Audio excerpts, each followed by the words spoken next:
ఇప్పుడు దేవుని నమ్మండి క్రాంతి గారు అంటే మీరు వెంటనే ఏమంటారు ఏ దేవుడు అండి అంటారు. అంటే దేవుడు అంటే ఏ దేవుడు అనేటటువంటి ఒక అపోహ దేవుడిపై ఏర్పడిపోయింది. ఇంకోటి ఏంటంటే దేవుడు, దేవి, దేవత, దేవుళ్ళు, స్త్రీలింగం వచ్చేసింది, పురుషలింగం వచ్చేసింది, బహువచనం వచ్చేసింది. కానీ అల్లా అంటే ఇక్కడ స్త్రీలింగం రాదు, అల్లా అంటే బహువచనం రాదు, అల్లా అంటే సృష్టికర్త. అంటే పురుషుడా స్త్రీయా? సరే, ఇప్పుడు లైఫ్ యొక్క మిస్లీహి షయూన్ అని ఖురాన్ అంటుంది.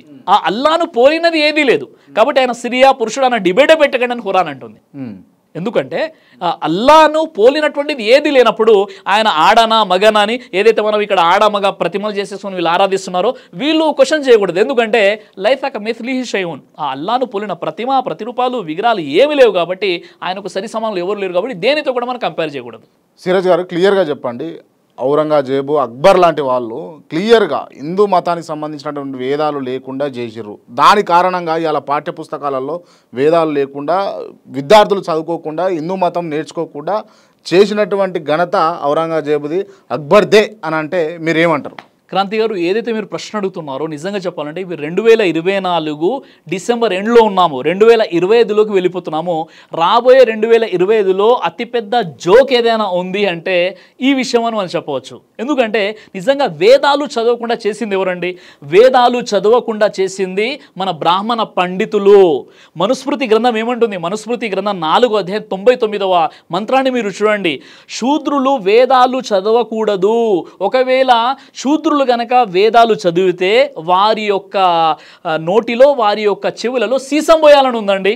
మనుస్మృతి 8వ అధ్యాయంలో కూడా ఉంది. శూద్రులు అనబడేవారు వారు వేదాలు చదవకూడదు, వేదాలు వినకూడదు, వేదాల్ని ఉచ్చరించకూడదు, వేదాల్ని బోధించకూడదు. అలా చేసినట్లయితే వారి యొక్క చెవుల్లో వారి యొక్క నోట్లో సీసం పోయండి. ఇంత ఖచ్చితంగా ఉంది. కాబట్టి కేవలం ఇది నేను చెప్పడమే మాత్రమే కాదు, యూట్యూబ్లో కూడా కొన్ని వందల వీడియోస్ ఉన్నాయి. మీకు గూగుల్లో కూడా చాలా ఇన్ఫర్మేషన్ దొరుకుతుంది. నిజంగా వేదాలను చదవకుండా వేదాలను తమ పాఠ్య పుస్తకాలలో లేకుండా చేసింది ఎవరంటే ఆనాటి బ్రాహ్మణులు. అందరిని అనట్లేదు నేను. కాబట్టి ఈరోజు చాతుర్వర్ణాల వ్యవస్థ ఏదైతే ఉందో, బ్రాహ్మణులు, క్షత్రియులు, వైశ్యులు, శూద్రులు, ఈ సిస్టమ్ మొత్తం తీసుకొచ్చింది ఎవరండి? ఆనాడు అసలు హిందూ సోదరుల్లో ఎవరైతే దళిత సోదరులు ఉన్నారో, ఎవరైతే మనకు శూద్రులుగా పరిగణించబడుతున్నారో వారిని హీనంగా చూసేవారు. కుక్క కంటే హీనంగా చూసింది ఎవరండి? ఎవరైనా ముస్లింలా? ఎంత పెద్ద దారుణమైనటువంటి విషయం ఏంటంటే చరిత్రపై కనీస అవగాహన లేనటువంటి వారు కల్పించినటువంటి ఒక పెద్ద అభాండం. మీరు చెప్పారు అక్బరు అని, ఔరంగజేబు అని. నిజంగా చెప్పాలంటే ఈరోజు టిప్పు సుల్తానే మీరు తీసుకున్నట్లయితే దాదాపుగా టిప్పు సుల్తాన్ పరిపాలనలో 150 మందిరాలకు తన సొంత ఖర్చులు ఉండే ఆయన నిధులు ఇచ్చేవారు. బాబర్ కూడా తన యొక్క ఆస్థానంలో ఎంతోమంది హిందువులు ఉండేవారు. బాబర్ కూడా కొన్ని మందిరాలకు ఆయన నిధులు ఇచ్చేవారు. తర్వాత కొంతమంది గజనీ మొహమ్మద్ లాంటి వారు కావచ్చు, ఇంకా కొంతమంది కావచ్చు, కొన్ని హిందూ మందిరాలను కూలగొట్టారు అని చెప్పడంలో ఎలాంటి సందేహం లేదు. చరిత్రలో ఇలాంటి కొన్ని తప్పిదాలు జరిగాయి. కానీ హిందూ శాస్త్రాలను కానీ హిందూ వేదాలను కానీ చదవకుండా ముస్లిం రాజులు చేశారు అంటే ఇది చాలా పెద్ద అభాండము, పచ్చి అబద్ధం తప్ప ఇందులో ఎలాంటి సత్యము లేదు.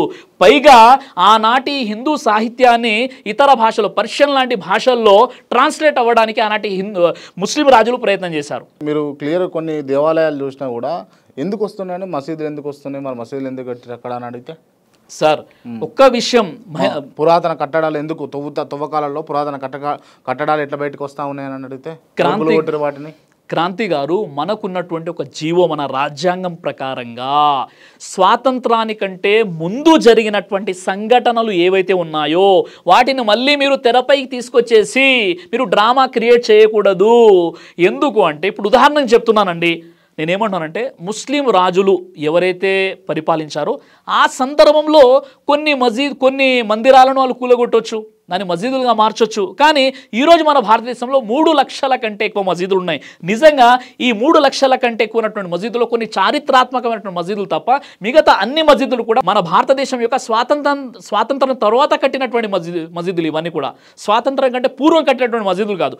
మరో విషయం ఏంటంటే, ఇప్పుడు ఉదాహరణకి చెప్తున్నానండి, ఇప్పుడు మీరు ఒక హిందూ, నేను ఒక ముస్లిం, మనం కలిసి మంచిగా అన్నదమ్ములా జీవితం గడుపుతున్నాం, ఫాలో అవుతున్నారు, నా మతాన్ని నేను ఫాలో అవుతున్నాను. ఇలాంటి తరుణంలో ఎవరో ఒక మతోన్మాది లేదా ఎవరో ఒకరు విష ప్రచారం చేసేసి ముస్లింలు ఫలానా మసీదులో ఆరాధన నమాజ్ 5 పూటల నమాజ్ చదువుతున్నారు కదా, 5 పూటల నమాజ్ ముస్లింలు చదువుతున్నారు, ఆ ఆ మసీదు ఏదైతే ఉందో అది ఒకప్పుడు హిందూ మందిరాన్ని కూలగొట్టి కట్టారు అని ఇలాంటి విషబీజాల ద్వారా మనం ఇప్పుడు ఎవరు చేస్తున్నారంటే ఇప్పుడు సోషల్ మీడియా ద్వారా మనం చూస్తున్నామండి.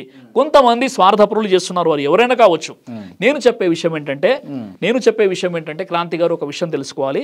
మనం ఇక్కడ కలిసిమెలిసి అన్నదమ్ముల్లా మీరు నేను ఉంటున్నాం.